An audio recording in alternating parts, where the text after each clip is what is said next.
Welcome to the Inked Film Podcast, where we read the book. And then see the movie. I'm Luke. And I'm James.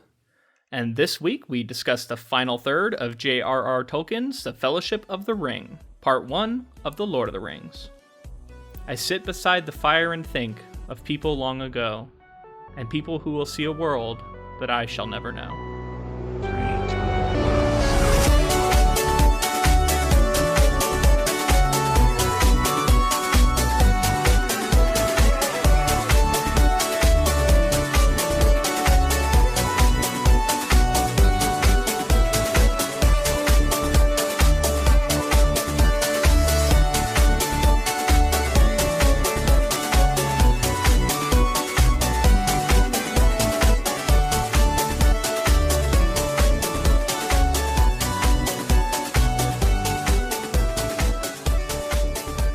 We're back. Are you ready to get into the final third of Fellowship of the Ring, James? It's a little bittersweet because this is the final part of the book. Yeah, we got the movie episode next week, though, so you can look forward to that. I'm really excited to watch it, actually. Yeah, I think I'm going to watch it literally whenever we're done recording. Oh, I should probably point out for people, we're going to do the extended edition, we decided, just for the full content, I guess. So if anybody wants to watch it, too, that's the one we're gonna watch and talk about. But right now, we're all book. And we got a lot to talk about in this episode, so I thought we'd get right into our summary and discussion. Are you ready for that?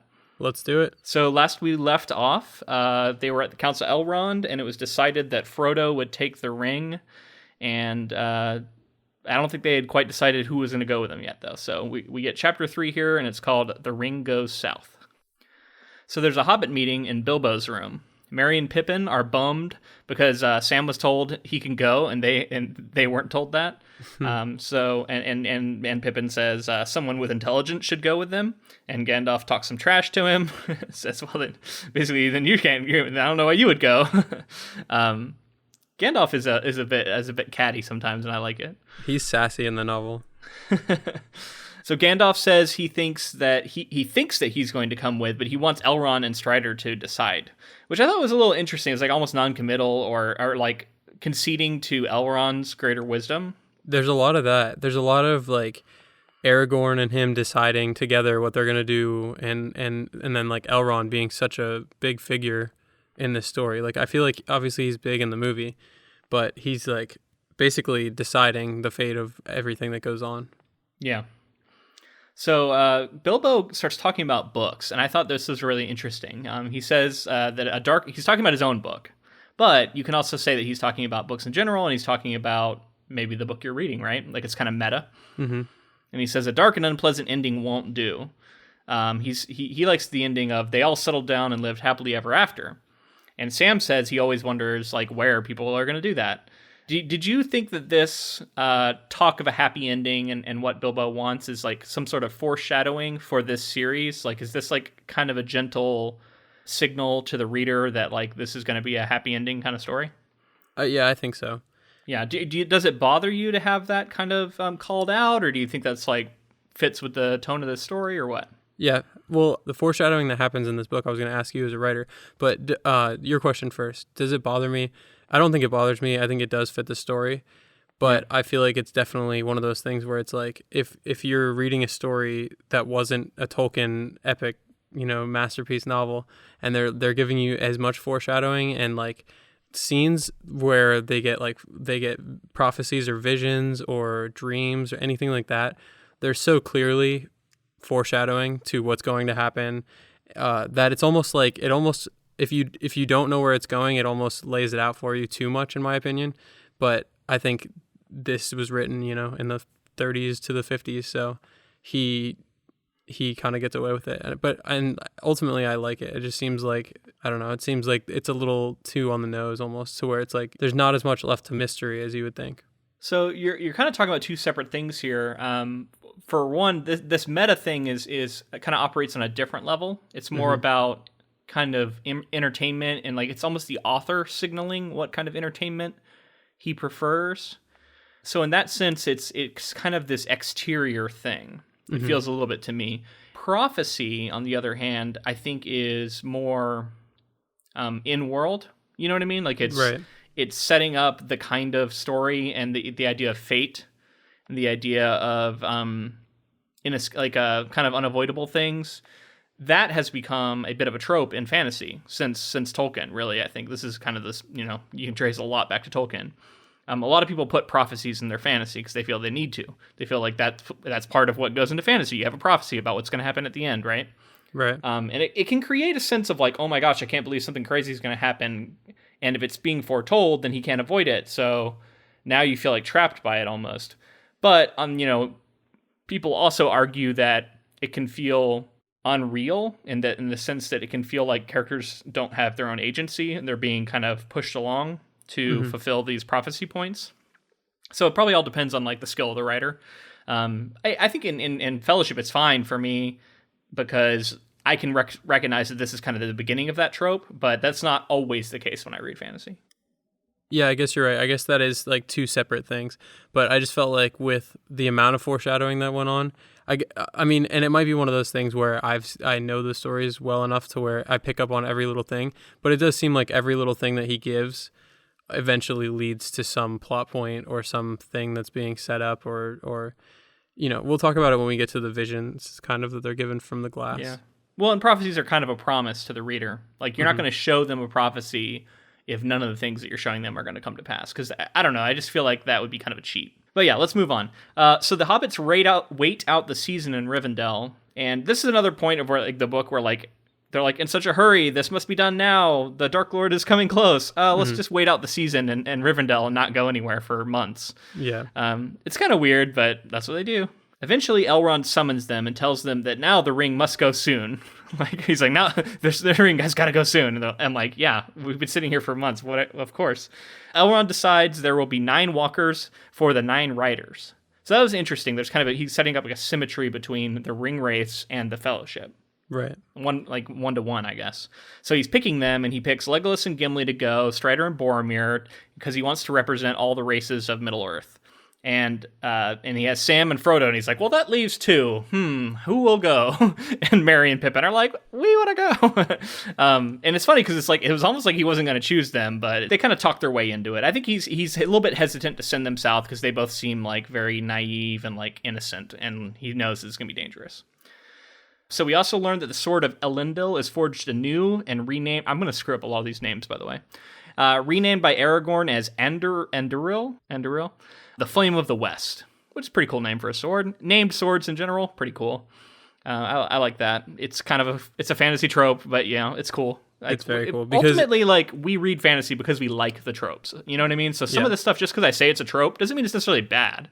Yeah, definitely. I mean, having Sting and having all these things, it gives like character and like it makes it so that the weapon is a character. So we also get a song here by Bilbo. Oh, first he gives Frodo Sting, and he gives him his mithril chain shirt, which is we learn is important. It seems like Bilbo doesn't really know just how special it is, but we find out later.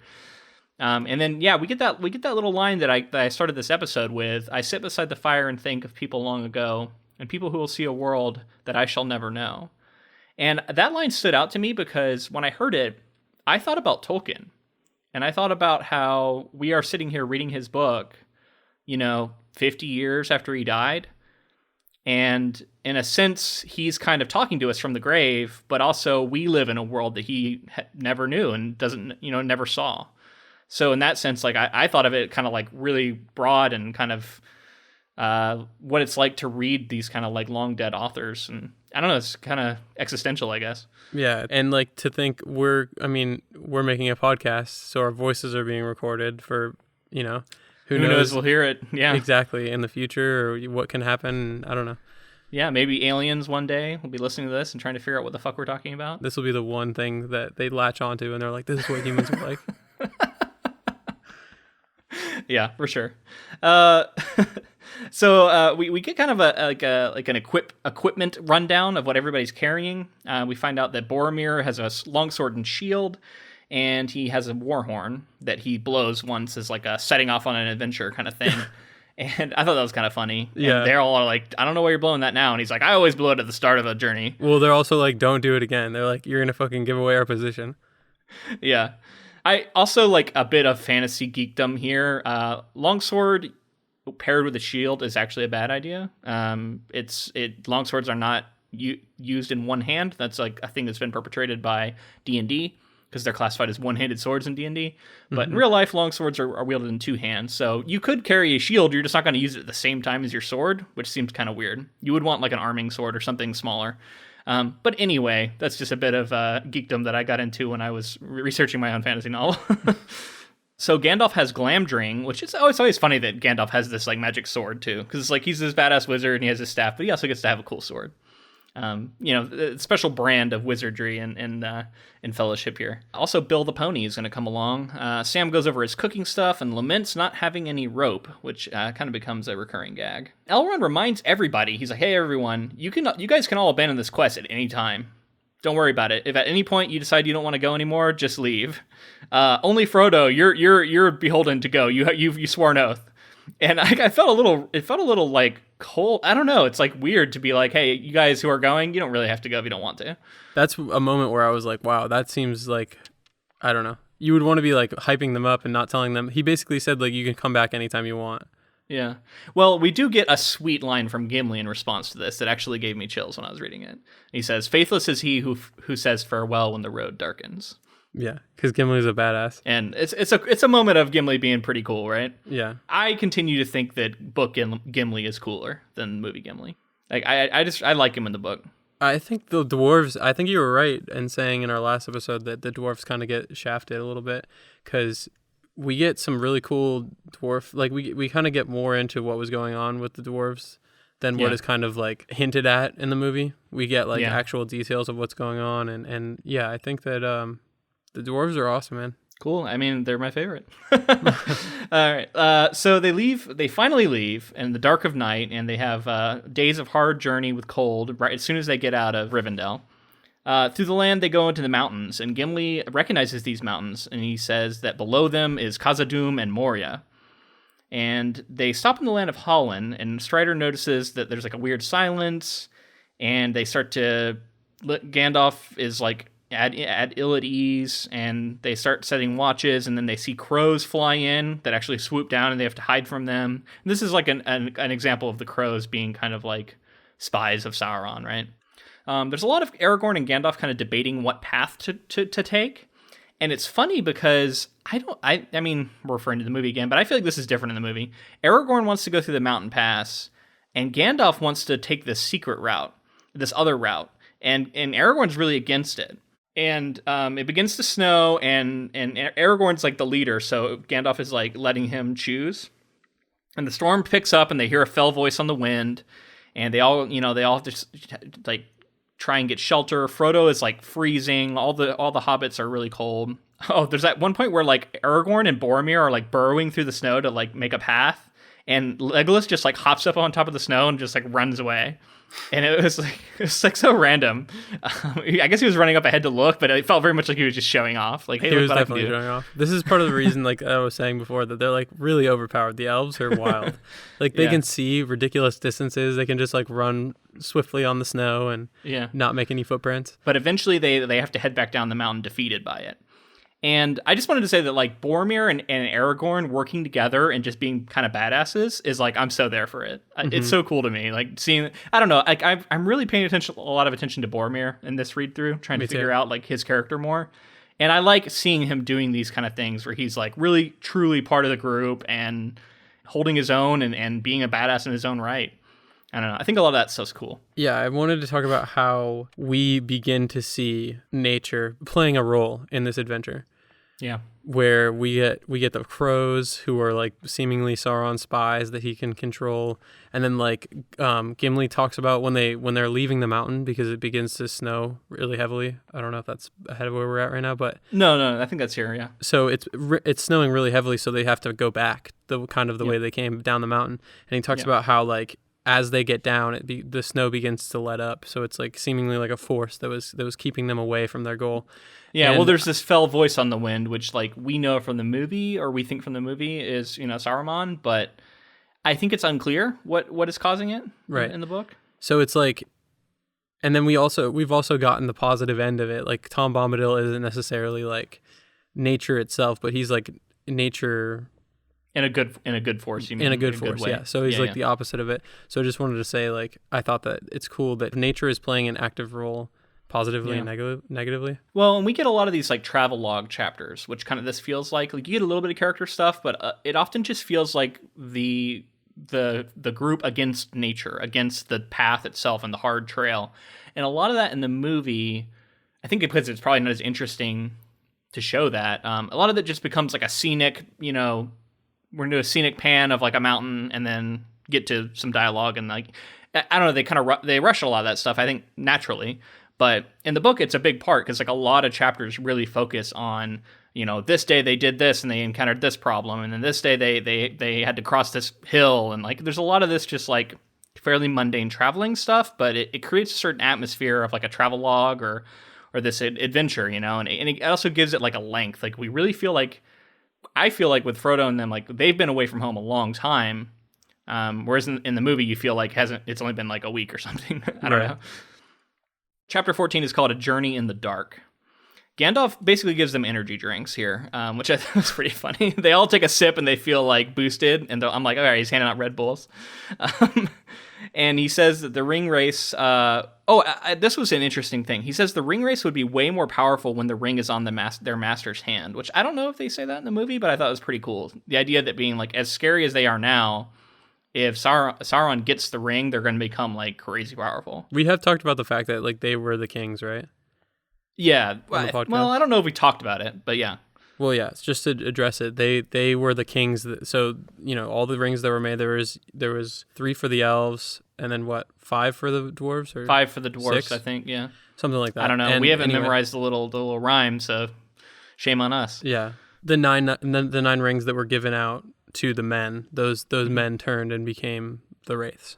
So I don't know. Right. I feel like that's always been something that like even as like when I first read this story, I felt like that was really interesting because what happened to the dwarf? I mean, we kind of know what happened to the dwarves in the book who had the rings. They were lost, and the dwarves are really into stones and jewelry in general. And then the elves is kind of something that we get also. It is interesting that the men like I think he maybe made those rings different for the express purpose of kind of controlling them. I think it has a bit to do with like men being susceptible for some reason. Like they're more susceptible to being like controlled, and like dwarves are so stubborn, and elves have like their own type of magic that they can kind of fight that. Yeah. So Gandalf says there's a road that leads into Moria, and once again he's advising they go under the mountain. And Aragorn, kind of makes a reference to Mordor, and he's like, "Don't talk to me of Mordor. I alone have been in the dungeons of the Dark Lord." And it's kind of a cool moment, but it's also like him, I don't know, discounting Aragorn's fears. And Gandalf says Balin may be in there, and then Gimli wants to go, and then like once Gimli kind of latches onto it, Gandalf's like, okay, yeah, Gimli wants to go with me. I don't know. It was interesting that it was very like, I think that's the complete opposite of the movie, right? Because isn't Gandalf like really hesitant to go through Moria in the movie? Yeah, but I think he still leads them there. Like, I think he ultimately, like, that's the only way for them to go. But yeah, it is different because, like, here he's seemingly, that's always he's been wanting to do it from the beginning. That's his option, yeah. But we get the thing where Aragorn tells Gandalf that, like, be cautious going into Moria, who really knows what can happen to you. Like, kind of gives, like, this prophecy, right? I guess the point I'm trying to make is that I think in the book he feels more fallible. He feels like he makes mistakes sometimes and doesn't have perfect knowledge. Like he sometimes seems like he does in the movie. They mention that he's also like quick to anger, which is something that he's not as much in the book. I feel, or in the movie, sorry. And he's more quick to anger in the book. So yeah, it's definitely, we've talked about it, but shifted personality for Gandalf. Yeah. So they hear some wolves howling, and we get this line from Aragorn that I rather liked. He says, "Where the warg howls, there also the orc prowls." Which, I don't know. I like that. It's pretty funny. It's cool. The wordplay there amuses me. So Gandalf, he yells at a warg. He's like, "Who dare comes near here?" When they like creep close on the camp. Legolas shoots one. The wargs attack. Aragorn kills one. Boromir another. And Gandalf seems to like grow in size, and he uses this burning branch to like catch a tree on fire. And an arrow shot by Legolas bursts into flames before it plunges into the heart of a warg. And this is like the first of actually some pretty sweet action scenes that we get in this book. And I wanted to like give Tolkien his props since I kind of like poo-pooed it in the last episode. Yeah. Like, this was a pretty cool. I mean, he doesn't like get into every nitty-gritty like swing of the sword, but the stuff we do get is pretty cool, actually. Yeah, when you said that last time, I was like, I just like bought it. I was like, yeah, he definitely doesn't do fight scenes very well. But then there's like a couple in this last section here to finish up the book where I was like, dude, this is badass. yeah, and it's funny because I didn't remember it being like that. But yeah, reading it this time, I'm noticing more. They get to this lake and they get up to the edge of the mines where they're looking for the door. And they start, and Gandalf tells Sam that they're gonna have to leave Bill behind, and Sam's like upset about that. There's these odd ripplings coming from the lake. Gandalf is like telling Sam, "Oh yeah, we're gonna have to leave Bill behind." He lays a hand on Bill and he gives him this like blessing, like go to wherever you will find comfort and be safe or whatever. And Sam's like all worried about him getting killed by the wargs. And I wanted to know, do you think Gandalf is like full of shit here and he's just like pulling one over on Sam? I thought about that. Or do you think he's really putting like a real blessing on him? I thought about that too when I was like, is he just fucking telling Sam whatever he wants to hear? I think he's like, I've put a blessing on him, he'll be fine. I like to think that Gandalf wouldn't do that. I like to think that he did give him a blessing and that he's gonna make it. And I was bummed out, dude. I like Bill the Pony. He's also known for tricking people, though. Yeah. I don't know. What do you think? I'm seeing Gandalf is a little more manipulative now. I don't know. Like I said, I want to believe, but it also is like a little like we take it for granted. We're like, oh yeah, he has some sort of magic where he can put up like a protection spell on this donkey or whatever he is, pony. And but then I'm thinking about it. I'm like, why would he expend the energy? I don't know. I don't know if he really does or if he just says that to like set Sam's mind at ease. I hope so, man. My mind will not be at ease if he fucking told him one thing and Bill the Pony gets thrashed by yeah, cut to Bill the Pony getting eaten by orcs while they're inside Moria, Damn it, dude. Bill the Pony's awesome. I don't know. Maybe we see Bill again later. I don't remember, honestly. I think we do, but okay. Spoilers. So he probably survives. So we learned that dwarf doors are invisible when shut. But Gandalf is trying to find the door, and he ends up finding it with his like staff, I guess. And they have the whole like speak friend and enter, and they're trying to figure it out. Really cool, man. I like that just because I like the riddle kind of thing where you're trying to figure it out as the reader, and it was something I really liked in The Hobbit as well as like riddles in the dark. Exactly. I always like that part a lot. Yeah, and this is also like we talked about its effect on D&D. I think this is very strongly like a lot of people love to have little like riddles or like little puzzles you have to solve to get past a door, or get open something, find a lever, whatever it is. And like I think a lot of it comes back to this because of the fun that people have reading this and like trying to figure it out on their own too. So Gandalf is frustrated and he's like sitting there like mulling it over, and I just think it's a pretty funny scene where he's like very confidently like yelling words at it, but then it keeps not working and he just grows more and more frustrated about it. Even like hits it with his staff and then finally sits down like all frustrated. And Boromir like gets a rock and throws it into the water, which not a great idea for sure. And Frodo's like, I'm afraid of that water. Let's not do that. And then all of a sudden, Gandalf springs up and he says, Melon, and he opens the door. So that's different. That's he just like thinks of it eventually. I think in the movie, doesn't somebody give him a hint in the book as well? I thought I remember somebody giving him a hint right here as well. Like somebody said. Oh yeah, Mary kind of gives him a hint, but then he puts it together. He runs with it. So yeah, maybe it is. But similar. I think in the movie, it's like somebody else comes up with it. I think Frodo or I don't know, somebody else comes up with it. Yeah, maybe it's Mary. So anyway, he says, it was too simple. That's why I didn't think of it. It was right in front of my face. Bill the Pony runs away immediately, and all of a sudden these tentacles, which are like green and luminous, shoot out of the water. They start grabbing at Frodo, and they quickly get everybody inside and shut the door. And so this is like actually a much briefer scene than it is in the movie. And we don't get like really much of a fight with this tentacle monster or anything. And then they're inside and Sam's like, oh man, I hope Bill's going to be okay. And then they find that they can't get the door back open. So there's only one way to go, and that's deeper into the mines. So Frodo asks what it was, but Gandalf doesn't know. He says older and fouler things live in the deep places of the world, which is kind of foreshadowing. So he uses his staff to kind of lead the way. He uses like to give it a little bit of light. And Frodo has Sting, which he draws, but he doesn't see it glowing, so we know there's not like orcs near. They go through these fissures and caverns, and we get a lot of like them just traveling through these caverns and tunnels for a while here. Then we also, this is the first time I think we get Frodo saying that he hears something following them. And I'm like, how did Gollum, spoiler I guess, we know it's Gollum, it's revealed at the end of the section, And how did he get inside the mines? Wouldn't they have seen him have to come through the door as they came through? He found another way in, maybe? I don't know. Either he came through with them, figured out a way to sneak in, or he was in the mines for a long time, right? I don't know. Like before The Hobbit. Like he had been like hadn't he been like in the... Well, he was underground. He was in the mines of Moria, though. You're right. It was like some goblin place. It was like a goblin. Maybe he's just been hanging out here and like this is where he's been chilling. I don't know. That could be true. He is drawn to the ring, so we always have to remember that. Like, it's easier for him to find it because I feel like he can sense it at all times. Like, it pulls to him, like, supernaturally. So they recognize that Gollum's behind him, but they decide, like, they're not going to do anything about it. Eventually, they find this wide chamber, and there's this large hole that they think of as a well that has, like, chains dangling down into it. And Gimli says, this was a guard room. And Pippin is, like, unnaturally attracted to the well, and he drops a loose stone in it, which falls really far, and he hears this like really distant plunk, and then we get the "full of a took" line from Gandalf, and they hear this like distant knocking, and Gimli says it sounds like a hammer, and then they set watch. Gandalf says he needs some smoke because he hasn't had any while. Pulls out his pipe, starts smoking, helps him think. Some pipe weed, and then they leave and they march on for hours. And like I was confused. I'm like, wait, is this the part? So this is like a separate kind of thing that I think they roll into one scene in the movie. So they march on for hours. They pass into a big chamber. Gandalf raises his staff and ignites it. And he's pleased because in this new chamber, he knows where he is.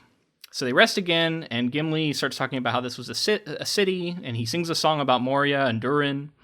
And Gandalf says that the orcs have been here and plundered the mines. And this was like a place where they mined for true silver, or mithril, which is beyond price. And they also are talking about just how like amazing and like valuable it is. And, you know, Frodo's sitting there with his mithril shirt on, keeping it quiet because he hasn't told anyone somebody yet. mentions, like, the mithril shirt that Bilbo had, I think Gandalf does, is worth, like, more than the Shire. More than the Shire, yeah, which it's funny because, like, even though, like, Tolkien doesn't highlight it, you can feel Frodo sitting there, like, freaking out a little bit, right? Yeah. They go on and they enter this new room where they see this large square chamber that has a large slab of white stone, which they find to be Balin's tomb. And then that's the end of chapter 4. Yeah, so there's a lot to cover in this chapter. The first thing I wanted to talk about was the Aragorn thing where he said to Gandalf, like, you should beware of Moria. Do you think that was just something that he was saying because Gandalf so badly wanted to go to Moria? Do you think that he had some sort of prior knowledge that, like, something would happen to Gandalf if he went to Moria? Kind of like... like, is he having a precondition? Not even that. Like, has he been shown by, like, some of the elves or something, or... I don't know. I think Aragorn just has like really good senses and like really good like intuition. Like he just senses, knows. I guess. Like intuition. Yeah, there you go. So he's just like kind of intuiting and like he knows that this is just a bad place, and he keeps thinking like if we go in there, something bad's gonna happen. It's just like a sixth sense. I think is telling him that. Cool. Yeah, I felt like it was like for me, I felt like it was just like he knew something that we didn't and Gandalf didn't. But it just the way that Tolkien kind of played it, I guess. I wanted to ask you how much, because you had said that the dwarves are your favorite, how much did you love getting all this dwarven backstory where we learn kind of the expedition that was taken into Moria to try to find Mithril? Oh, it's cool, man. I like getting it. I like the backstory. This chapter coming up is like it's probably my favorite chapter in the whole book. So what this leads to is really cool. And I think we'd actually know that the expedition was to find Mithril, but also to find one of the Rings of Power, like to find one of the Dwarven Rings of Power. Right. So like just knowing like that's why they were going in, and knowing Balin from The Hobbit, and like just giving all that context, it's just like... And it was like they knew that orcs were in there, and they were coming to like try and drive them out and fight them. And we get that epic, like we learn from the book that they have there, kind of their struggles. Yeah, well, that's about happening in the next chapter. Go ahead. So chapter 5, my favorite chapter in the entire book, is called The Bridge of Khazad-dum. And while they're sitting in this room, they start looking around and they notice all the like chests are broken and have been plundered, and they find this old blackened and burned book. And Gandalf tries to decipher it, and he starts mentioning orcs, and he says, "Oh, you know, Balin is now the Lord of Moria." And they mention that they found Mithril. And Gimli points out that at one point it's Ori's handwriting, so we know that that's another of the doors from the Hobbit, right? So then there's just like the word sorrow, and then we have barred the gates, horrible, suffer. And I just want to the whole tone of the book changes for this one chapter, and it becomes this really suspenseful, thrilling, dark. Like it almost feels like a different book, but I love it because it is so unique to this moment. And yeah, so you get all this tone setting by the book, right? And it's this creepy old book, and they find out about this last stand and the words, we cannot get out, we cannot get out. They talk about drums in the deep, they are coming. And then we start hearing these drums, right? They wish to leave, and Gandalf says, oh, I know where they are. And then, yeah, the sound of the drums, and what I think is a brilliant choice by Tolkien, is literally he says, doom, doom, is the sound they make. And, it's I guess you could say it's a little on the nose, but, it's so good because it's the sound of the drum, yet it's, driving home how dark this moment is, right? Doom, doom, it's the doom of Moria is, descending on them, right? Dude, I totally agree with you, by the way. This is definitely the best chapter. There's so much going on. And okay, so we just came from a chapter where we didn't really talk about it, but in the context of the book, they were being very quiet. There was a pebble that got dropped down a mine, and then all of these things were very quiet. So we're getting in that mindset where we're trying to be very stealthy as well as we're reading. And then, like you say, the drums start up, and then the drums are just a constant reminder that something's coming, and it's all coming down to this. It's be quiet as possible, and then just pure danger. Well, there's terror. There's terror in this chapter.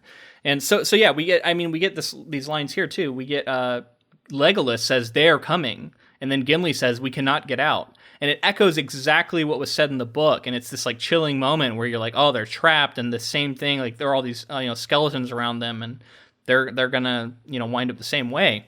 Then they all draw their weapons, and Glamdring and Sting are glowing, and Gandalf calls out. He's like, "Who comes to disturb the rest of Balin?"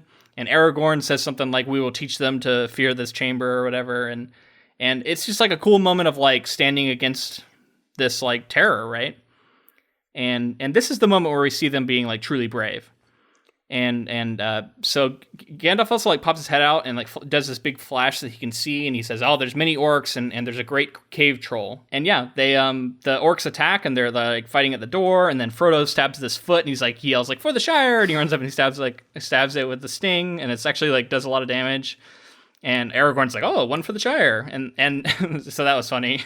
And then together it just says they slay 13. But it was actually really exciting stuff. This is where I was man, I need to kind of apologize to Tolkien, because there's a lot of cool swordplay going on. An orc chieftain comes in, and Anduril, the orc fell with cloven head from Anduril being brought down by Aragorn, and I was oh, that's cool. Right. So he's just wrecking havoc. We see a lot of Aragorn being a badass, right? But everybody does. Everybody's getting in on the act, and eventually they have to leave, and Gandalf sends them down. He holds the door. He's just go on. And they all try and go on, but they're all they don't want to go on without him. And they can hear him struggling and muttering these words. And they go down these flights of stairs, and then all of a sudden Gandalf is flies down to them. And I wasn't sure if he was blown back or what happened, but it was weird. But all of a sudden he comes down to them, and he's I've never felt anything like that before. There was some really strong counterspell, and it threw me backwards, and I think the chamber collapsed, and it seemed like the orcs were afraid of this thing, and they said the word fire in their tongue. Yeah, this is also where Aragorn's I thought Frodo got skewered by the spear thrust, but then he seems to be fine, and he seems oh, there's more to you than meets the eye. Because he doesn't know about the mithril underneath Frodo's robes. Yeah. So they keep going, and then they start to see this red, and the air starts to become very hot, and they realize there's this fissure in the ground in this hall, and it's got flames and fire coming out of it. And they head across, and they hear this echoing, and the orcs are coming, and there's arrows raining down on them. Legolas is all of a sudden filled with terror because he sees something. It's great shape, and he says it holds a blade of fire and a whip, and he recognizes it as a Balrog of Morgoth. And Durin's Bane, Gimli says. Gandalf's now I understand why I felt that power. Boromir blows his horn. He's now's the time. He's been waiting, man. Yep. He's always waiting. It like for a moment it like scares the orcs and like all the people are like, yeah, let's do it. So I don't know, maybe it Even the works. Balrog like takes a beat. And then Gandalf's like, fly, this is a foe beyond any of you. And they look back and he stands in the middle of this bridge, and the shadow comes up with two vast wings, and he says, you cannot pass. It steps forward onto the bridge. They clash swords, him and this Balrog. He says, he repeats, you cannot pass. And then Aragorn and Boromir are both like, like they were told to leave, but they're both like, we can't leave him. And they both go to run back out onto the bridge together. Another cool Aragorn and Boromir like broing out moment.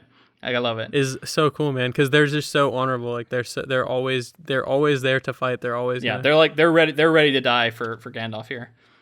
And then right as they're doing that, Gandalf brings his staff down and he smote the bridge before him. It cracks at the Balrog's feet and he falls into darkness. And then as he's falling, the whip comes up, grabs him by the feet, pulls him down, and the last thing he says is, fly, you fools. And then he falls into darkness, and the bridge falls, and Aragorn leads them, weeping, and I'm just going to finish the chapter out. They come to the gates, and Aragorn's is like so full of grief that he just like slays this orc captain without even like a moment's, like, it's just like slaughters them, and then all the other orcs are terrified and like run away. And they get out into the land, and then all of a sudden grief overcomes them all. And they all like basically fall down weeping. And then we get the last doom drum beats that they hear in the distance. And it's like this beating heart for this whole chapter, which like really adds to that suspense and thrill. And then, and then that's the end of the chapter. And I just wanted to say, like, I think this is we talked about the end. I think this is an iconic moment in fantasy. That this is like one of the things that has solidified this genre, because it's such a cool moment. There's so many stakes. We see how epic it can be, with Gandalf standing up to this Balrog. And then it's also shocking. Like, I can't imagine reading this for the first time, as being someone who was like an adult and like really caught up in this, and then reading it and going, oh my God, Gandalf, who has been with me through The Hobbit, just died. And being like, holy shit, you know what I mean? Because you don't know anything. Like, there's like hints that it's going to be okay, but like, if you don't know anything, like, you think he's just dead here. And I don't know, it's crazy. It's such a cool chapter, such a cool scene. This is like the epitome of cool. Like you're saying, this is why I love this kind of stuff. And like, this is very early on for me. Like I said before, the first time I've experienced these stories, I was watching the movie, and so I had no other context. So I thought Gandalf. I mean, I hope we see that guy again. Yeah. Because like he's pretty cool or whatever. But yeah, no, genuinely, like the first time I was in tears. Like I was crying. I was a kid. I was so distraught. I was like, what is life? Mortality? Like, Yeah. And I don't know, man, it hits so hard still every time I watch this whole scene and the sequences. So I don't know. And even though he comes back, it still has weight. Oh, sure. Yeah, I mean, and just his like self-sacrifice here in this moment is just really epic, and seeing the grief of like the fellowship afterwards is also like really hits home, as they're all just like can't believe it. Even Aragorn is just like can't believe what's happened and is overcome. Yeah, I mean, it's constantly when Gandalf is there. I even throughout the novel, even knowing everything that happens, whenever Gandalf is there, I'm like, everything's fine. Nothing can happen. Well, and that's what makes it such a brilliant storytelling moment, because he is the safety net. And I got, if you want to like give Tolkien crap for often like reassuring the reader, and he does, this is still a brilliant moment because he's pulling out the safety net for everybody here. He's pulling out the guy who always knows everything, the guy who like, as long as he's a part of the group, it's going to be okay. And if Gandalf can die, anybody can die. And famously, Martin has come out and said that he thinks that, in his opinion, I think he's being a little bit cheeky, but he says in his opinion, he thinks that Tolkien made a mistake by bringing Gandalf back. I think he's, being a little bit playful there, but just because I think he's pointing out the difference in how he wants to tell his story. But he does also say, because he thinks Tolkien it was a brilliant move to kill Gandalf here because of what it does to the story. Right. I mean, I understand why he's saying that, and I get that, because it would mean if Gandalf was gone, how much more would this moment mean? How much more would everything else he'd done up to this point mean?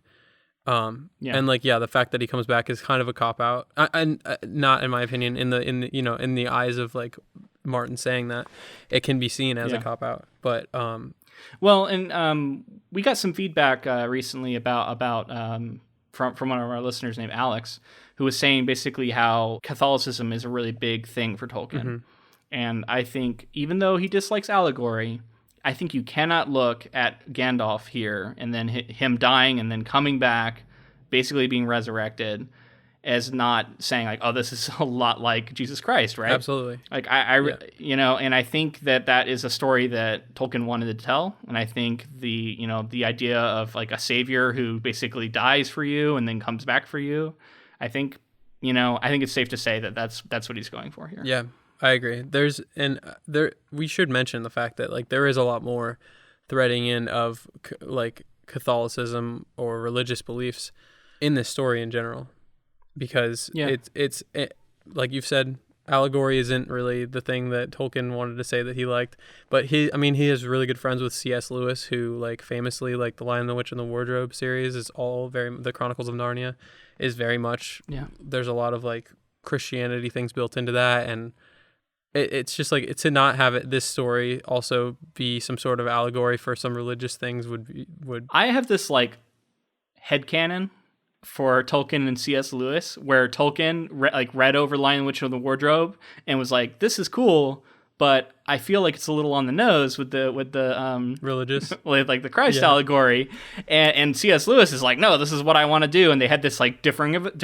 I should say I don't know if any of this is true. This is my I'm pretty sure that this is true. Yeah, we were there, and like you know what I mean. Tolkien. This is why Tolkien is so against, like says he's so against allegory, is because he's like having this long outstanding argument with C.S. Lewis, where he's like, you can't do this; it's too on the nose, and so he's just doubling down on it, like in public, saying that he doesn't like it, and it's like this like private jab at C.S. Lewis. I don't know. I'm sure that's not true, but I think it's funny. I hope so, man. I like that.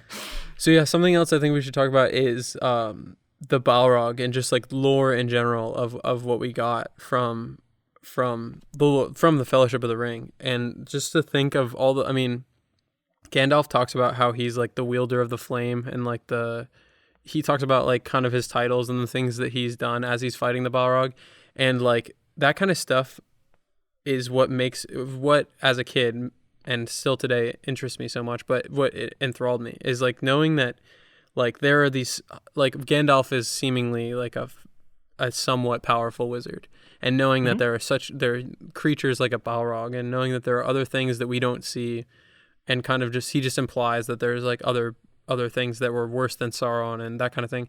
The world building is just unbelievable in all of these stories. Yeah, it just really draws you in, right? All right, before we get to the last bit here, which contains another favorite of mine, the Boromir chapter at the end, which I can't wait to talk about, I thought we'd stop for a second and tell you guys about Audible.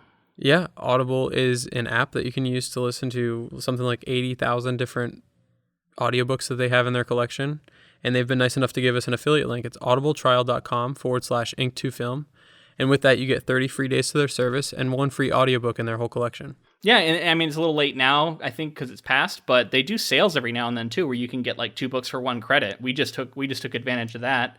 I also wanted to recommend this week A Game of Thrones by one George R.R. Martin, just because we've just been talking about Martin, so I thought I'd throw him out there. He's a favorite author of mine. He writes epic fantasy, if you don't know already. There's an HBO series based off of his work, and those books are amazing. And if you haven't actually read the book, maybe you've only seen the show, I highly recommend reading the books. I am a huge book fan, and I think they add a lot more to the show. So yeah, that'll be my recommendation this week. George R.R. Martin. You can definitely get all of his books. Each one's 1 credit, even though they're like 30 or 40 hours long. So great value. Get those on Audible. Use our link, which is audibletrial.com/ink2film. You can get one of his titles for free. And I don't know about you, man, but audiobooks are awesome. I use them all the time. I use them for this show, but I also just listen to stuff on my own because it enables you to be able to multitask. And I don't know, I think that's really cool. Yeah, I'm constantly listening to something. If I'm not listening to a podcast, I'm listening to an audiobook. I basically I listen to music, but I don't listen to music like I used to. I listen to way more podcasts and audiobooks now. I agree. I use music to like get in the mood for something, like, you know what I mean? Get hyped for something, whatever it might be. Or like when I'm writing, because I listen to scores, word-free music. But yeah, I agree. Long car rides, nothing beats like an audiobook or a podcast, one or the other. So yeah, listen to Ink to Film, or use our link and listen to George R. R. Martin. Through Audible. That's audibletrial.com/Ink to Film. All right, let's get back into it. We are on chapter 6, Lothlorien. So Aragorn leads them on, and they travel to the Mirror, and they're trying to get far away from the orcs. They go into Lothlorien, and Legolas the whole time is like he's all for it, but Gimli's not so sure. And neither is Boromir. Yeah, Boromir's like, these are strange paths. I'd rather stay out of this golden wood. And Aragorn's like, the only people who need to fear anything here are evil people. So they pass through the forest and river, and then all of a sudden Frodo hears this voice singing. Legolas sings a song, tells them the tale of the elves awakening the evil in the mountains. And Aragorn decides, you know what, let's rest in the trees, because I think that'll be safer. So Legolas climbs the tree first, and he's surprised when he comes upon an elf, basically, in there. And they speak down from the trees, and we meet a pair of elves, Haldir and Rumil.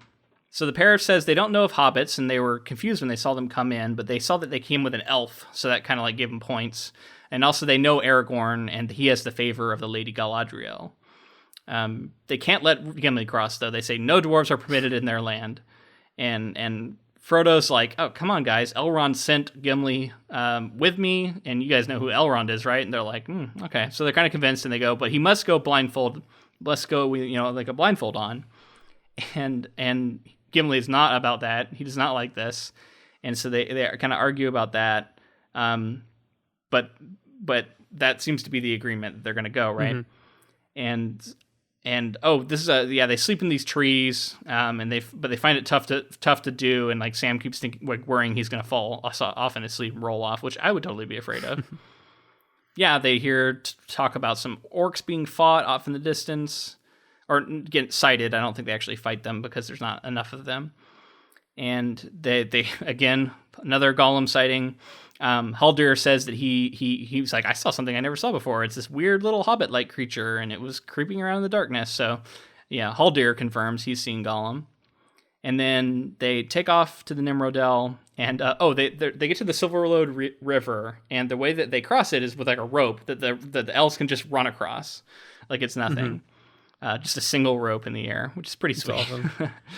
But then they tie 2 more ropes to make it easier for the rest of them to cross. They do that.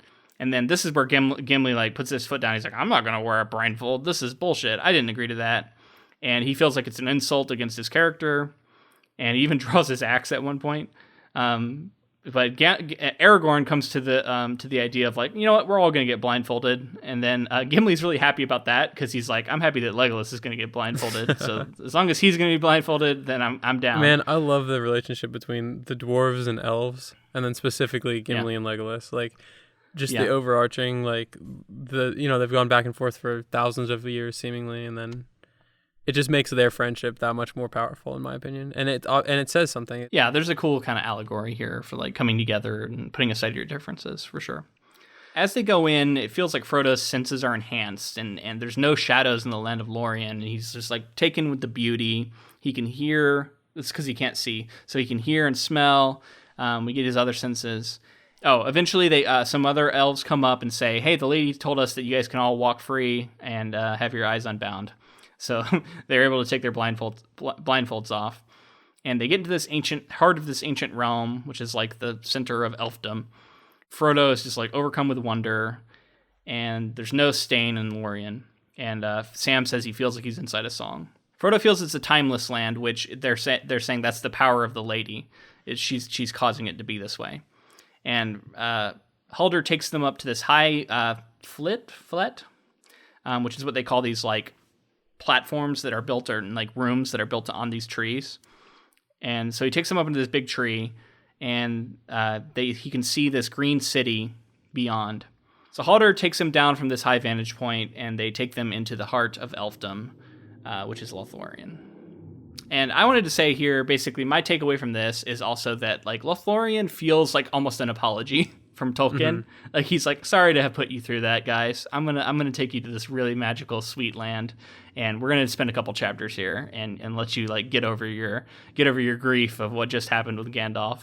You know, it's very much like that. It's almost like another Rivendell. They're like in another very safe area with a lot of elves and a lot of magic and cool stuff going on. Interesting people. A lot of songs. All right, so chapter 7, the Mirror of Galadriel. So this is going to be a lot of the like prophecies that you were talking about. So they head in farther into these tall trees, and they finally come to Caras Galadon. Galadon. I don't know how to say that. And there's this beautiful trees, huge fountains, and they head up into it, and they meet Celeborn and Galadriel in this high chamber. And she says nothing but just stares at them.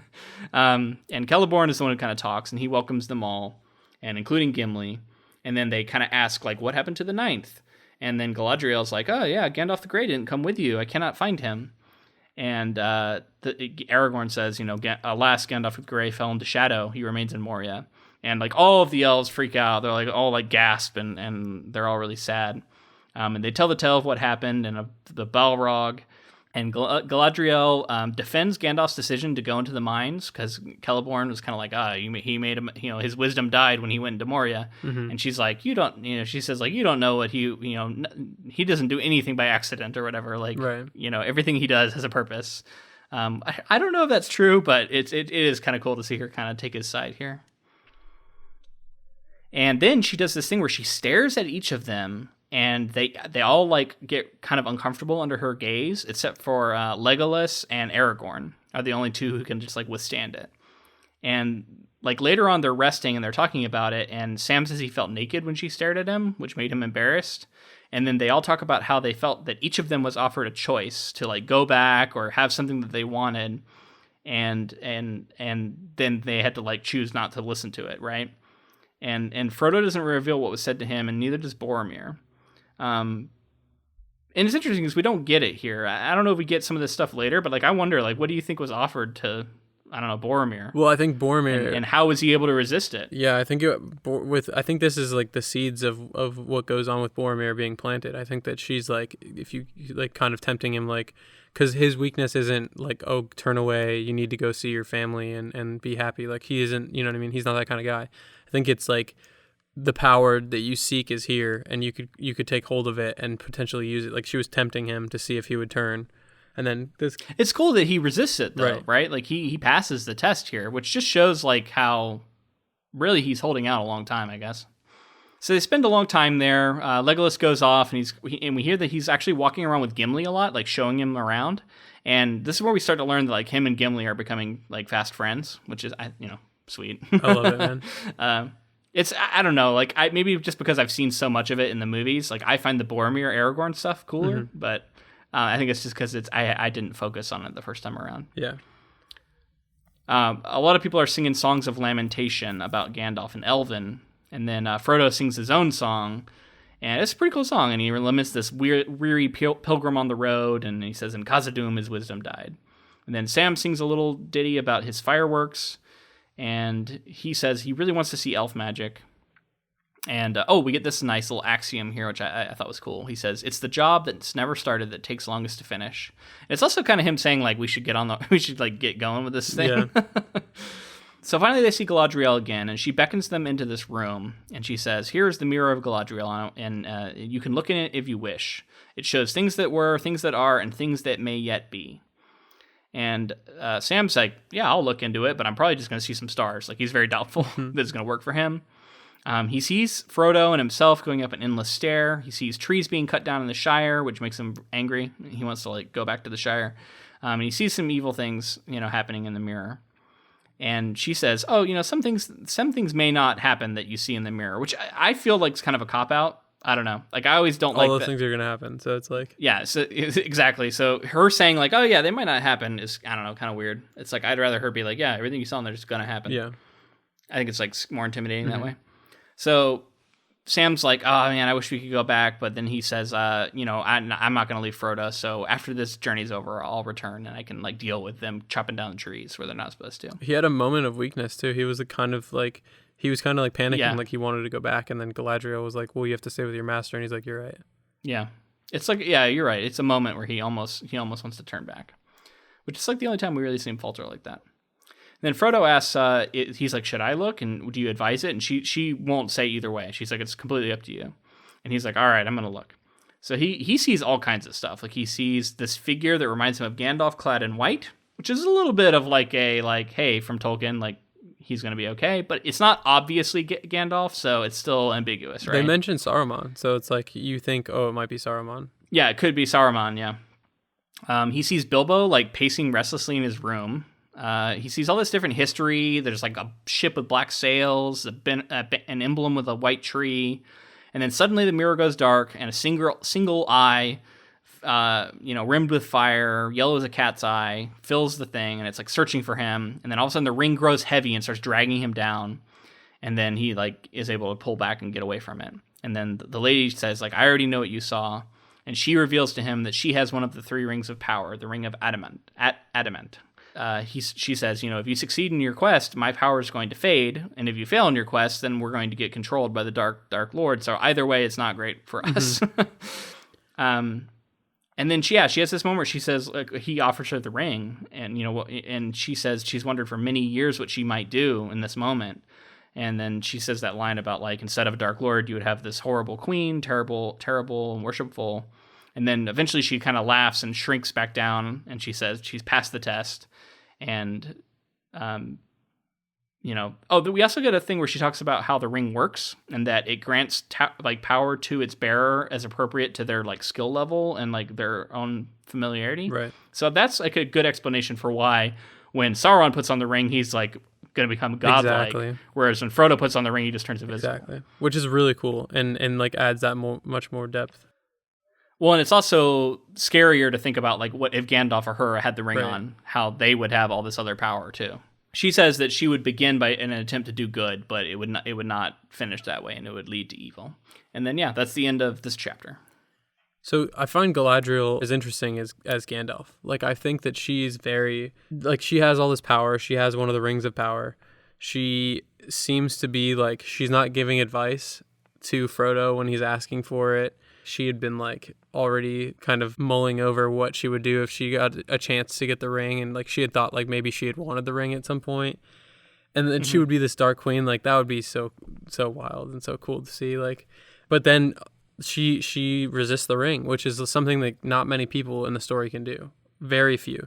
She's physically offered the ring. It's a nice reminder of the power of the ring to like force you to try and take it, which I think is important because they're setting that up. Also, this reminded me of that saying we got at the very beginning of this book. I forget who says it, but there's like a saying that beware the asking, like something like asking elves for advice because they will say both yes and no. Yeah. And I think it's like perfectly like shown here, right? Where he's like, should I look in there? And she's like, I don't know. Do you? It's great, man. I love being in the wood elf area as well because like it seems like Rivendell is more of like a high elf area, right? Almost like royalty. I don't know, man. And then this seems to be different. Like there are different factions of elves. Yeah. All right. So chapter 8, farewell to Lorien. So the company goes to the Chamber of Celeborn one final time, and he offers to give them these boats that they're going to use to go down the river. And they have to make a decision whether or not they're going to go to the east shore or the west shore, basically if they're going to go to Minas Tirith or not. And they can't decide. Aragorn's like, we'll just have to decide when we get there. He knows that he wants to lend his sword to Gondor. Like, he has this reforged sword, and he thinks that it's like his destiny to return to Gondor. And Boromir definitely wants to go back there. And this is the first moment where Frodo catches something strange in Boromir's voice, where he's talking about like the ring and how it's like a waste just to throw it away, and all this stuff, right? And this is the first hint of Boromir kind of, I think, being twisted by the ring. There's a funny moment where Gimli eats this entire cake that we find out is this like special bread that's gonna that you only need to eat like a tiny bit of to fill you up for a day, and he eats the whole thing. So another like funny moment that's right out of the book. So they all get these sweet cloaks that are like camo cloaks essentially, and they'll like turn to the color of like whatever, like chameleon cloaks almost, right? Right. And I like this moment too because like Sam's like, oh, are these cloaks magic? I think it's Sam or one of them. And the elves don't even know what that means. I like the idea that they're like, we don't know what you mean by magic, but they have all these colors in them. And so it's cool because it's like their magic is very natural to them. Like it's not considered this otherworldly thing. Right. Heldir comes and guides them out of the city. They get in the boats. And they go Aragorn, Frodo, Sam in one boat, Legolas and Gimli in another, and then Merry, Pippin, and Boromir in the third. And as they're heading down the river, all of a sudden they see Galadriel and Celeborn again. They're like singing, and they're in this swan ship, and they kind of cruise up to them like, "Hey, we're here," which I thought was really funny. I'm like, how the fuck did they get like down in the river in their swan ship? But here they are, and they're like, "Oh, let's go over this way and have another feast." So they take them over to another area, and they have another feast before they leave. And they're talking about what lies ahead, and talk about Fangorn. And then Galadriel says, "I'm going to give each of you a gift," which I was like waiting for. I was like, when did she give the gifts? She gives Aragorn a sheath to fit his sword that's supposed to like keep it really powerful, but then also like a silver brooch, which is a token of hope, and an elf stone, which doesn't really elaborate on what that does. Boromir, Merry, and Pippin each get belts. She doesn't say what they do, but they're cool. Like one's a gold belt, and Merry and Pippin's are silver.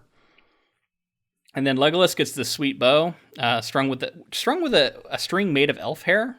Which I was like, okay, apparently that's like really strong or something. Sam gets a box of gray wood filled with earth from the orchard, which she says that if you put that in your garden when you get back to the Shire one day, it's going to make your garden like badass and grow like crazy. I love that, yeah. I can't wait to see Sam in the Shire with his sweet garden. So he's going to carry this box of dirt with him, though, all the way to freaking Mordor and back. But it'll be worth it. It's tough. Because he's a gardener. Yep. To Gimli, she asks him what he would have. And, okay, even though it's like a sweet moment, it's a little bit creepy too. See, I felt like it was going to be creepy, and then I actually, like, afterwards was like, I actually like that. I think it's creepy only if you stop and think about it. But like in the moment, the way it's described, it's not creepy. So he says like he's like, "Oh, I don't want anything," and they're like, "Really, really, what do you want? You just tell me anything." And he's like bashful for a moment. He's like, "I would like to have a single strand of hair." And he says, she's like, what would you do with it? Fair question. And he says, "Oh, I will treasure it forever. It'll become an heirloom of my house, and I'll put it in a crystal as a symbol of the goodwill between elves and dwarves." So that's like what makes it kind of cool. Right, that's why I like it. But like, I don't know, asking for a lock of hair is just like a little bit serial killer-ish too. So. Typically I think that's weird and creepy, and it is a little creepy. I think it makes sense, and like it is more of that building of the dwarves and the elves as friends, and it's cool. I like that. Yeah. No, I'm just giving him some shit, really, because it's like it's really only if you're jaded, which I guess I am. But like, if you don't think of that, it's fine. I think, I don't know. So to the ring bearer, she gives this crystal phial, which is holding a light, and she says, "May it be a light to you in dark places when all other lights go out," which is another famous line. I wonder if that'll be useful later. Yeah. So they set out onto the river, leaving the lady behind, and she sings a song to them in Elven as they're like getting away. And Gimli's like weeping openly, and Legolas is consoling him. And then Gimli says something I thought was really cool. He says, because he's like, "You'll always have the memory of this; it won't fade." And he says, "Memory is not what the heart desires." And which I just think that's kind of an interesting, cool moment, right? Like a bit like a truism. Right. So down the river they go at night, and then that's the end of the chapter. I'm pretty hungry for some lembas bread. I gotta get some of that stuff. You gonna eat a whole one? A whole one in one sitting. I like this. We keep getting these reprieves in the story, and like, I know it slows down the pacing, and like you could cut out a lot of this and make it just like go so fast and like be super super action packed the whole way through. But like it's so great to just slow down and learn about the elves and get like learn about each and everything that each character gets. And that's something I was going to mention back in the bridge back when Gandalf passed, where it's like even though all this stuff is going on in that scene, we knew the reaction of every character after Gandalf fell. So like we get every single detail that you would want to know, because like that's a big deal. Like how did everybody react in that instant moment? And we kind of got that.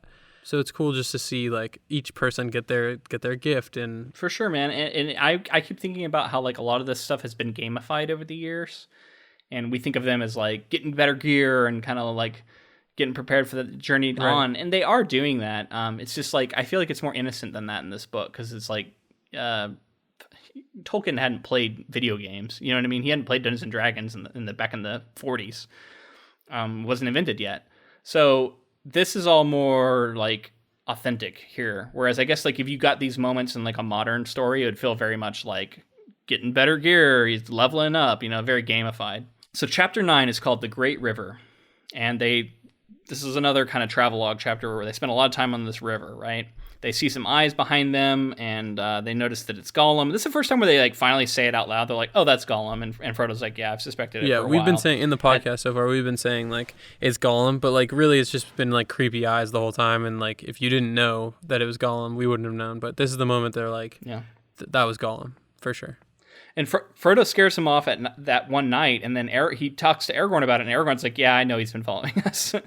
He says he tried to catch him one time, but he's too slippery and like tricksy. Which is cool because it makes you think like, what else has Aragorn been up to when everybody's like sleeping, or when he's like has his own little adventures.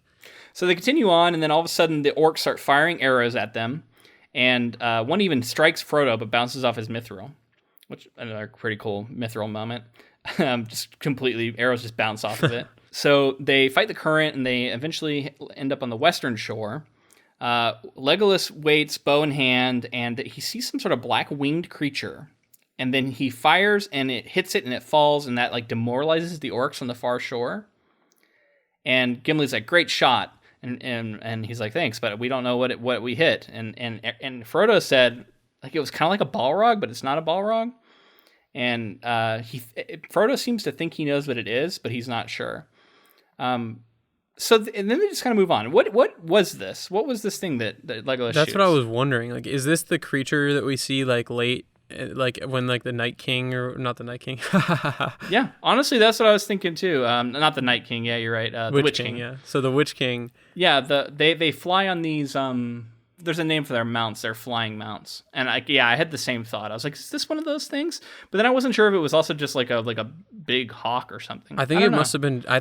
But after thinking that it might be one of those things that they mount later, I think it was just something random. Like, because I think it was just like some sort of creature that like had to fight. Had he not shot it out of the air, it would have been like a Balrog-esque fight.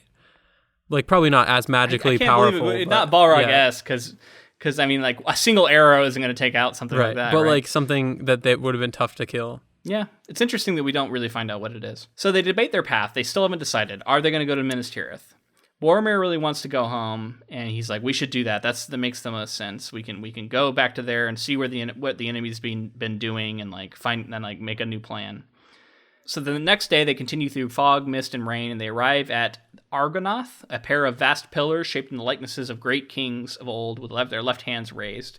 And Aragorn is all inspired because these were like his sires of old, which is cool to also like moment of like Aragorn's like, you know, lineage being on display. One of them is Isildur, right? Maybe. I didn't catch that. I think it is. Definitely. I mean, I could be wrong. Could have been. But I think, okay. But it's so cool because it's like, how many times have you seen this? And maybe he didn't create this. Maybe this wasn't Tolkien creating this. But like the two pillars or the two giant things that represent something from the past, that it's like a gateway that they have to pass through. It's iconic. It's so iconic. Yeah. Yeah. And so they pass into that and they reach this like island. And then that's the end of that chapter. And we have one remaining. All right. Chapter 10, The Breaking of the Fellowship. So they rest on the bank, and Aragorn is growing uneasy, and he says, "A shadow and a threat have been growing in my mind." He asks Frodo to pull out Sting. This is another his senses, right? So Frodo pulls out Sting, and he sees that there are orcs near, but not like super close. It's like fading it's glowing very faintly. So they again say, "We must choose," and so they're like trying to come to a decision. No one's speaking up, and ultimately they say, "Frodo, you're going to have to decide. You're the ring bearer." And he says, "I need an hour to think about it." And he's going to go walk off. So he goes walking off, and Sam notices Boromir watching him very intently. And Frodo says he feels unfriendly eyes on him. This is later. He's like up in the woods now. And he feels unfriendly eyes on him. He turns around, he sees Boromir, who actually looks very friendly. And he's like, "Oh, that's weird." And I like the way he like keeps you like unsettled, though, with these kind of like little things, right? And so Boromir sits there, and he's like, "Oh, can I just sit and talk to you? I want to offer you some counsel." And Frodo's like, "Okay." So he sits down and he says, now it's just the two of us and we don't have to have all these debates. I can just talk to you, right? Frodo says, like, "I know what you're going to say, and my heart is telling me to say no." And Boromir says, starts getting angry, and he's like, my strength has long protected you in the Shire, and, you haven't even been thinking about it. You've just been, like, trusting in the strength of men. And he asks, like, "Can I see the ring?" And he gets this, like, strange gleam in his eyes. And Frodo says no, and then Boromir has this moment. He's like, "Oh, I care not." And then they start talking. He starts like talking to himself, and he's like, "What good is it, to get rid of it?" And Frodo's like, "Were you not at the council?" And Boromir kind of ignores it, and he says, "I was there, but true-hearted men could wield it. As long as they have like a good cause and they have strength in their heart." And he believes that he has that, right? And he says this is where he says it's a gift to the foes of Mordor.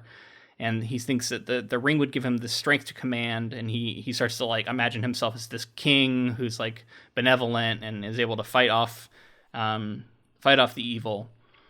And he says it's folly to send a hobbit alone into Mordor by himself, and it's just going to give the ring back to the enemy. And I really like a lot of his arguments here because they make a lot of sense on the surface of them.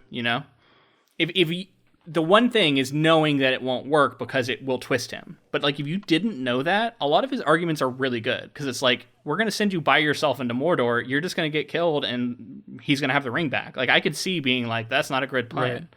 I mean, that's what makes the whole story of Boromir so heartbreaking because like ultimately he doesn't want, like they make a turn to make him seem like Tolkien makes a turn to make Boromir seem like this evil person in this moment, but like, and I feel like people look back at the movie and the story and they think of Boromir as like a bad person, but like genuinely, well, I think they think of him as weak, like he had a weak heart and he succumbs to the ring. You know what I mean? When everybody else is able to resist. But it just so like it could have been anyone, like anyone could have. Yeah, well, and I think what happens is Boromir has a strong heart, but he has the strength of his convictions where he wants to protect his country and he wants to protect his people. And that strength is so powerful in him that the ring is able to manipulate that and turn it into a desire for the ring. And so it's not, I don't think it is a weakness. It turns his strength against him. In this chapter, it turns into him seeing himself as this great king and all this stuff. But like, genuinely, it's about, that's the ring, right? Like that's the ring talking to him, right? But it's about protecting his people, and we learned earlier that all of his people are dying left and right, and they're the ones who are coming up against Mordor on the daily basis.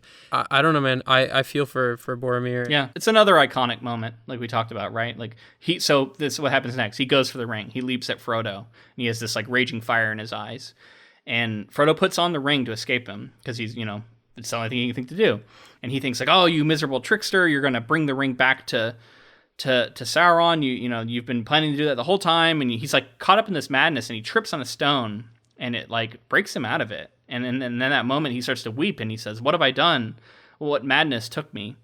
But at that moment, like Frodo's already gone and he doesn't hear it. Right.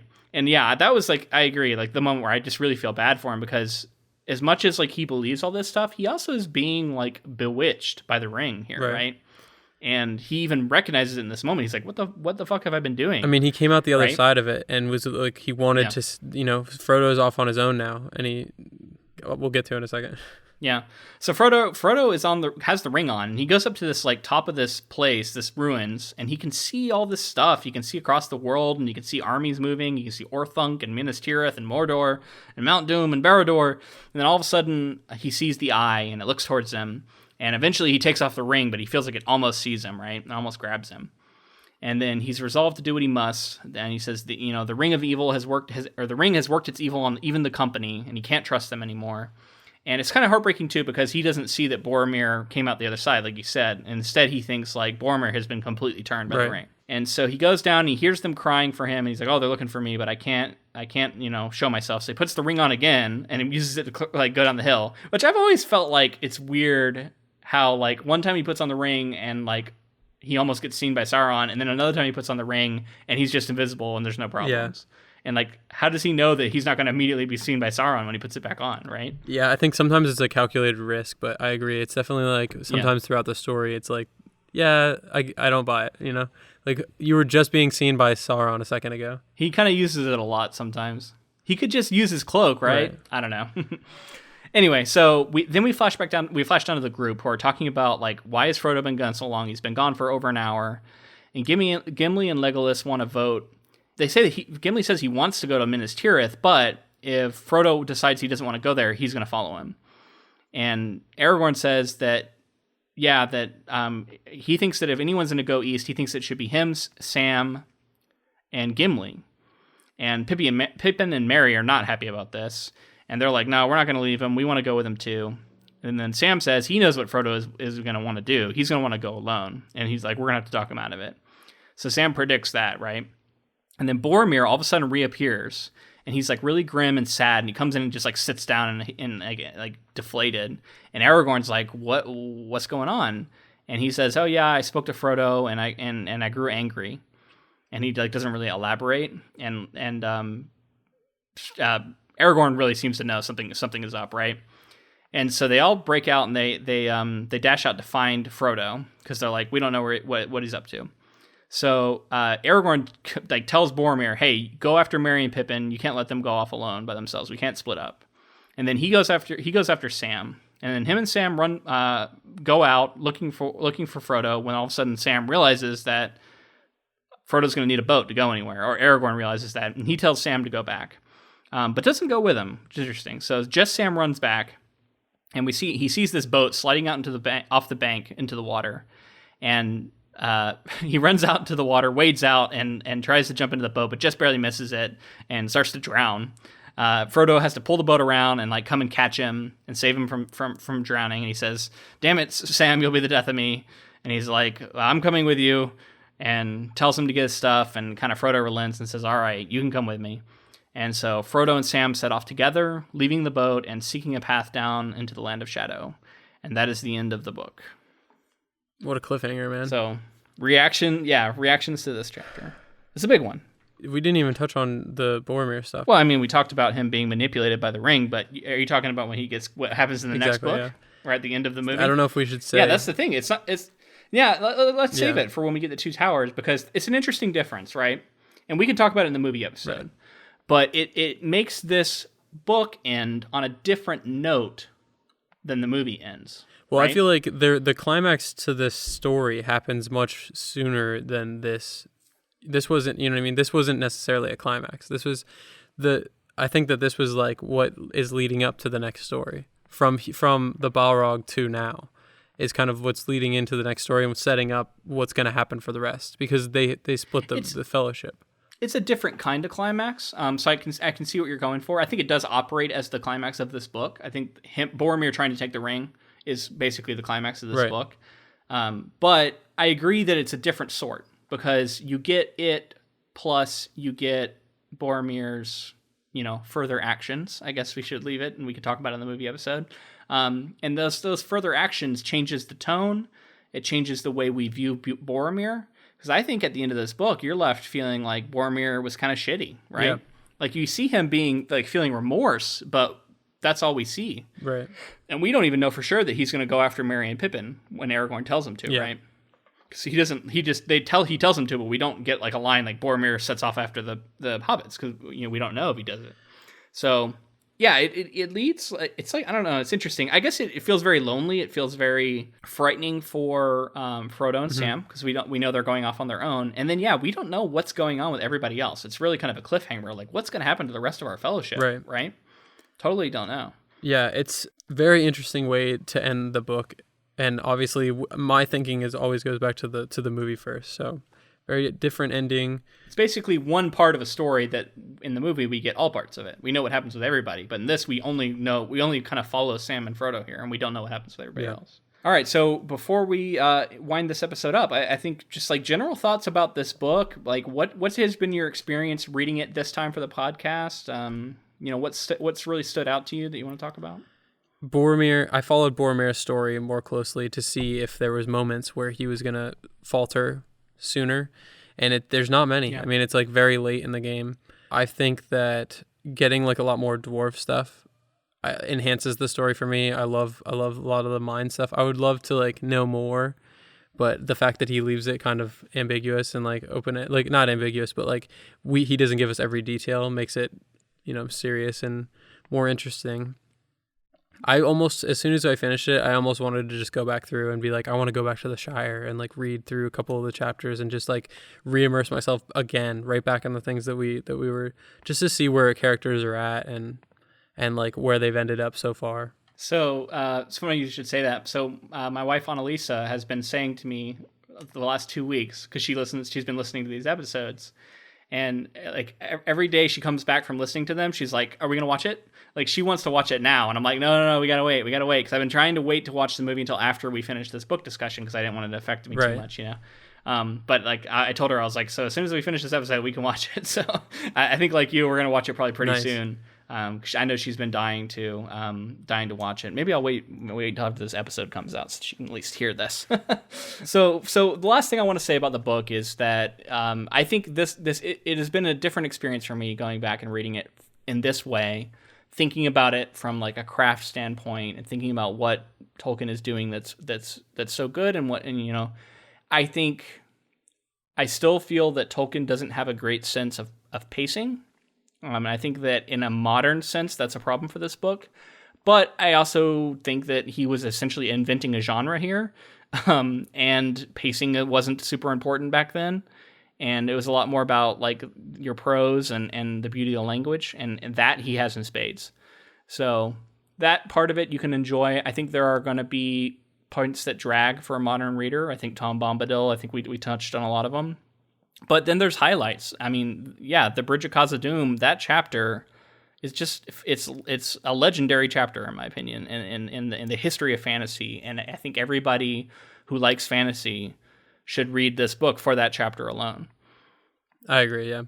On this read-through, I actually was putting myself in the perspective of like how to adapt these movies. I'm like, how did Peter Jackson do this?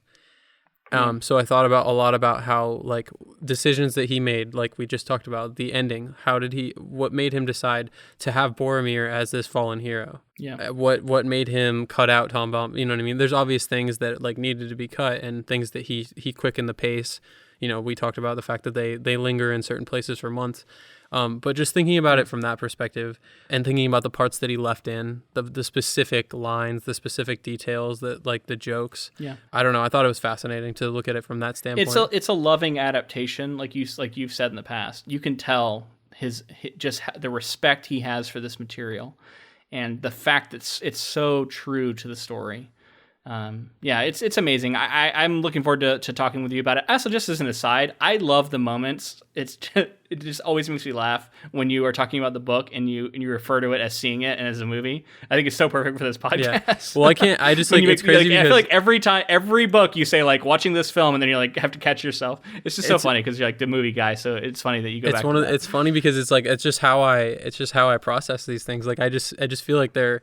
Like whatever the medium, like I feel like I'm viewing it, or I feel like I'm not sure, but yeah, I think I go back to I say watching or seeing or whatever a lot, but yeah, probably at least once per project, if not more. But I love it. It's great. I love it.